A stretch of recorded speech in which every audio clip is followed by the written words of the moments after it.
après les belles lectures de cet après-midi et cette très belle promenade. Donc en effet, j'ai écrit un roman qui s'appelle La 100e femme, dont le sujet est le viol et la culture du viol. Je n'ai pas écrit, souvent on me demande si j'ai fait ça comme une manière de faire ma thérapie à moi, à force d'entendre le témoignage de beaucoup de femmes qui ont été violées.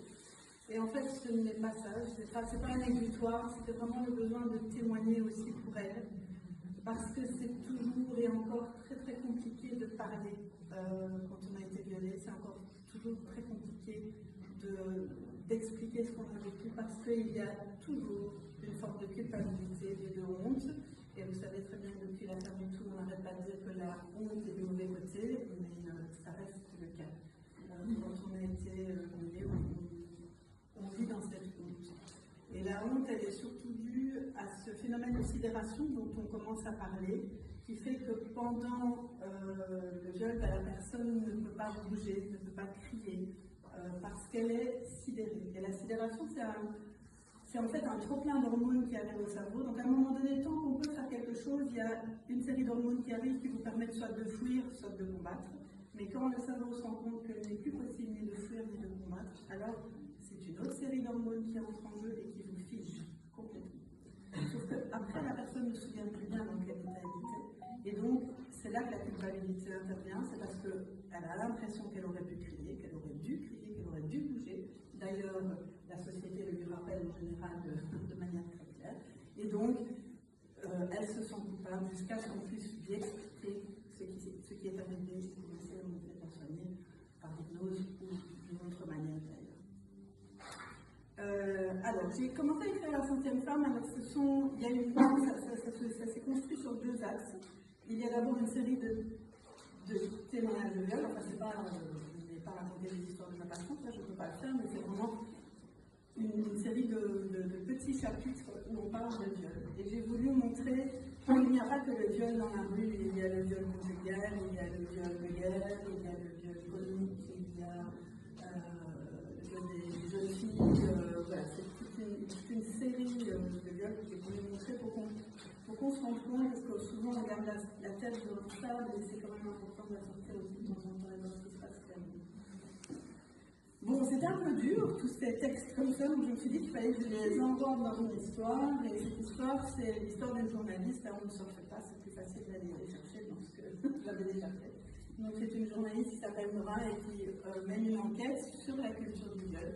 Et dans le cadre de cette enquête, elle rencontre toute une série de personnes qui vont pouvoir lui expliquer toute une série de choses, et notamment elle rencontre une thérapeute qui va pouvoir lui expliquer ce qu'est le phénomène de sidération, mais elle va aussi rencontrer un sociologue qui va lui parler du patriarcat, il y a toute une série de choses qui lui sont expliquées et qui donc sont expliquées aux lecteurs aussi.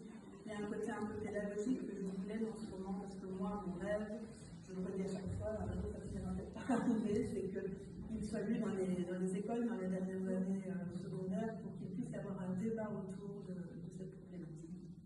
Et parallèlement à ça, Laura, elle a un collègue qui enquête sur un tout autre sujet, et on va voir petit à petit que ces deux enquêtes se rejoignent. Et donc il y a quand même un petit suspense, et je ne vais pas rentrer dedans, on garde ça pour la lecture. Choisir un extrait n'est pas simple. Hein. Donc j'ai hésité entre deux, et je vais faire assez court, mais donc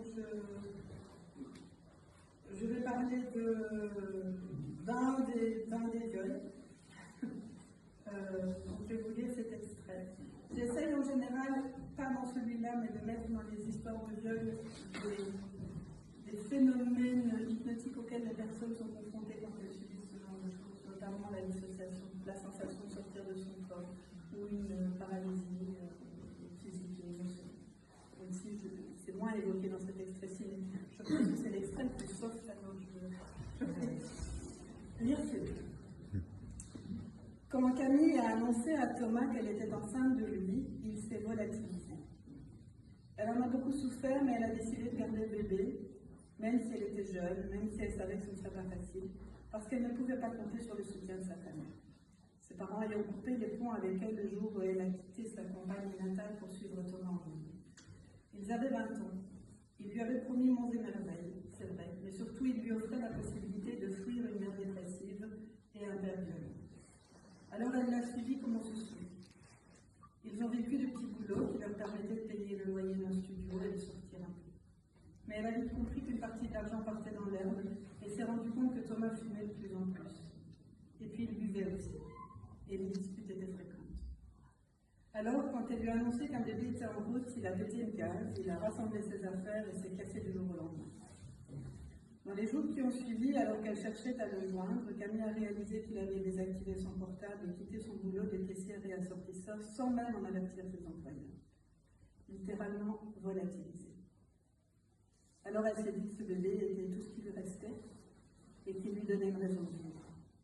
Elle a quitté son studio pour une colocation avec une amie, repris une formation de secrétaire et mis au monde une petite Chloé. Aujourd'hui, sa petite fille a 3 ans. Elles ont quitté la colocation et vivent toutes deux seules dans un